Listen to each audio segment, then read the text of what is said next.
अस्सलाम वालेकुम नाजरीन, आप देख रहे हैं पीटीएन न्यूज और मैं हूं आपकी होस्ट कुरातुलैन। शामिल करते हैं आज की अहम खबरें। पाकिस्तान और सऊदी अरब के दरमियान तारीखी मुआहदा, दोनों ममालिक के दारुल हुकूमत को सजा दिया गया। इस्लामाबाद पाकिस्तान और सऊदी अरब के दरमियान तारीखी दिफाई मुआहदे की खुशी में दोनों मुल्कों के दारुल हुकूमत दुल्हन की तरह सजाए गए। रियाज का 99 मंजिला किंगडम टावर पाकिस्तान परचम के रंग में नहला दिया गया। पाकिस्तान और सऊदी अरब के दरमियान तारीखी स्ट्रैटेजिक दिफाई मुआहदे की खुशी, दोनों मुल्कों के दारुल हुकूमत दुल्हन की तरह सजा दिए गए। रियाज के सरकारी इमारतों और दीगर मकामात पर भी पाकिस्तान के परचम बैनर्स लहरा दिए गए।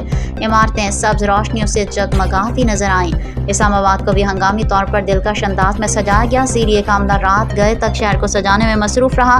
शाहराह दस्तूर, Margalla avenue, Jinnah avenue, Islamabad expressway और श्रीनगर हाईवे समेत मरकजी रास्ते रोशनियों से जगमगा उठे।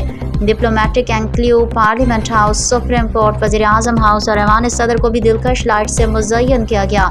Jinnah convention centre, Serena hotel, blue area और F6 F7 के कमर्शियल मराकज़ को भी खूबसूरती से सजाया गया। हर तरफ पाकिस्तान और सऊदी अरब के परचम लहरा रहे हैं। इक़दाम का मकसद बरादर इस्लामी ममालिक के दरमियान कायम नाज़वाल दोस्ती और भाईचारे के रिश्ते को खराज तहसीन पेश करना।